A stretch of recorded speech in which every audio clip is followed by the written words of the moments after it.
Baik, selanjutnya Ibu akan melakukan kehadiran ya. Ya, Bu. Nini Sukayanti, Hadir, Bu. Apriani, Bu. Flora Gracia Rezi, Hadir, Bu. Rita. Hadir, Bu. Oke, semuanya hadir ya. Ya, Bu. Ibu menjelaskan tentang materi kita pada hari ini. Kita tepuk semangat terlebih dahulu ya, biar kita semangat untuk pembelajaran pada hari ini. Oke, anak-anak boleh semuanya berdiri. Oke, kita mulai ya, tepuk semangat. 1, 2, 3. Tepuk semangat. Semangat. Oke, terima kasih. Oke, sebelum Ibu menjelaskan tentang materi hari ini, alangkah lebih baiknya kita bernyanyi terlebih dahulu sesuai dengan tema yang akan Ibu jelaskan, yaitu tentang hujan. Oke, kita nyanyi sama-sama ya. Ya, Bu. Semuanya tahu lagu Tik-tik bunyi hujan kan? Oke. 1, 2, 3. Tik, tik, tik, bunyi hujan di atas genting. Airnya turun tidak terkira. Cobalah tengok dahan dan ranting, pohon dan kebun basah semua.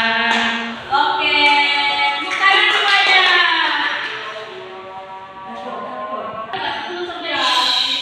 Oke, selanjutnya Ibu akan menjelaskan materi kita pada hari ini. Di sini Ibu akan menjelaskan tentang tema 3, yaitu benda di sekitarku. Subtema 4 yaitu keajaiban perubahan wujud di sekitarku. Di sini Ibu akan menjelaskan tentang hujan. Di sini ada yang tahu apa itu hujan? Ibu akan menjelaskan apa itu hujan. Kita belajar sama-sama ya. Hujan adalah bentuk presipitasi atau proses pengembunan di atmosfer berbentuk cairan yang turun ke bumi. Jadi hujan itu turun, bukan jatuh. Hujan terbentuk apabila titik air yang terpisah dari awan jatuh ke bumi.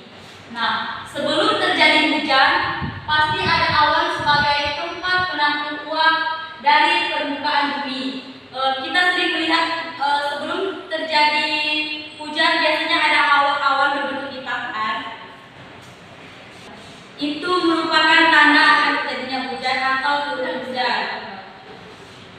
Nah, selanjutnya yaitu proses terjadinya hujan. Proses terjadinya hujan dimulai dengan menguapnya air yang ada di laut maupun yang ada di sekitar kita. Panas bumi dan matahari membuat terjadinya penguapan. Nah, biasanya kan ada biasanya cuaca itu panas, tiba-tiba hujan atau gerimis. Nah, ini merupakan siklus atau proses terjadinya hujan.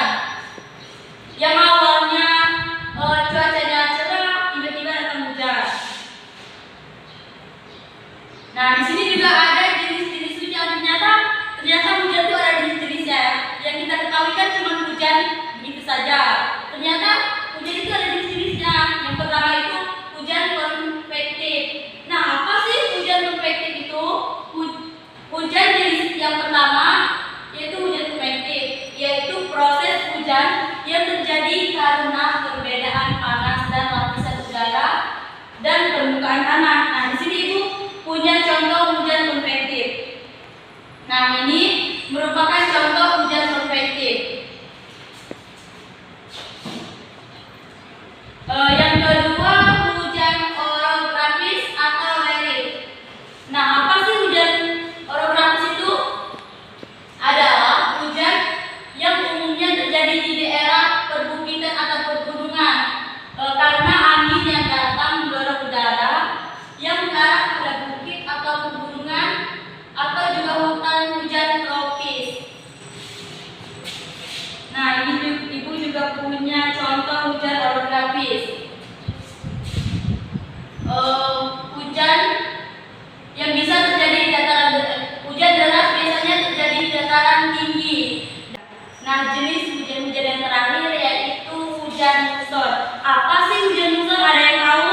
Tidak, Bu.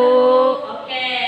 Hujan muson itu adalah hujan yang terjadi karena angin muson atau dikenal dengan sebagai angin yang menyebabkan musim hujan atau musim kemarau. Nah, biasanya hujan muson ini terjadi pada musim kemarau, di mana biasanya kan kita jarang sekali menjumpai hujan. Nah, biasanya jadi kalau biasanya hujan yang sering terjadi pada musim kemarau yaitu hujan muson. Ini merupakan contoh hujan muson. Tanda-tanda akan turun hujan di sini ternyata banyak sekali ya. Salah satunya akan turun hujan yaitu matahari di tengah hari mulai tertutup awan gelap. Yang seperti yang dijelaskan tadi bahwa yang cuaca yang awalnya panas tiba-tiba gerimis ataupun hujan, itu merupakan tanda akan turun hujan. Selanjutnya ada manfaat air hujan. Nah, kita tahu kan bahwa air hujan itu banyak sekali manfaatnya. Ada yang tahu salah satunya manfaat air hujan? Minum. Ya, betul. Nah, manfaat air hujan itu sendiri bisa untuk minum, mencuci, memasak. Biasanya kan kalau kita sering menjumpai orang-orang yang di kampung, mereka biasa menggunakan air hujan itu sebelum mereka minum atau mereka konsumsi, biasanya akan mereka masak terlebih dahulu. Nah, air hujan di sini juga ternyata ini juga bermanfaat untuk para petani. Salah satunya untuk para petani mengairi sawah agar subur, dan biasanya mereka akan membuat seperti baling-baling agar air mengalir dengan baik sampai kepada sawah. Nah, biasanya kalau di kampung kita juga sering melihat kalau contohnya sendiri yaitu mama ibu kan. Mama ibu tuh punya bunga. Jadi biasanya setiap hari mama ibu tuh menyirami bunga dengan menggunakan air hujan ataupun air yang biasanya sudah ditampung. Jadi setiap pagi kalau ibu bangun tuh bunga sudah atau sudah disiram. Nah, selain ada manfaat air hujan, ternyata ada akibat negatif dan positifnya. Yang pertama, kalau sering terjadi hujan, biasanya kita akan sering terjadi banjir. Di kampung-kampung sering terjadi banjir besar, di kota juga sering terjadi yang namanya banjir bandang. Nah, yang pertama yaitu akibat air hujan terjadinya banjir. Yang kedua, tanah longsor. Yang ketiga, ancaman pada pertanian. Ya, di sini kita tahu bahwa jika sering terjadi hujan, maka petani akan kesusahan dalam proses panen padi. Dan yang keempat, meningkatnya penyebaran penyakit. Jika sering turun hujan, maka selokan akan tersumbat dan menyebabkan banyaknya tergenangnya air. Jika sering tergenangnya air, maka nyamuk atau jentik nyamuk akan sering hinggap di situ. Maka penyakit akan mudah menular kepada kita atau kita mudah terkena penyakit. Oke, baik, itu saja penjelasan Ibu tentang materi hari ini. Sebelum kita mengakhiri pembelajaran kita pada pagi hari ini, apakah ada yang masih kurang paham atau ada yang ingin bertanya? Ibu persilakan. Apakah semua sudah paham? Ibu. Oke. Jadi Ibu akan membaca kesimpulan pembelajaran kita pada hari ini. Ternyata hujan itu ada sebab dan akibatnya ya. Yang kita ketahui kan kalau hujan itu cuma hujan gitu saja. Ternyata ada dampaknya. Selain dampak negatif, ternyata hujan juga ada dampak positifnya. Dan kita juga sudah mempelajari tadi tentang tanda-tanda akan turun hujan yang sering kita jumpai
Berdoa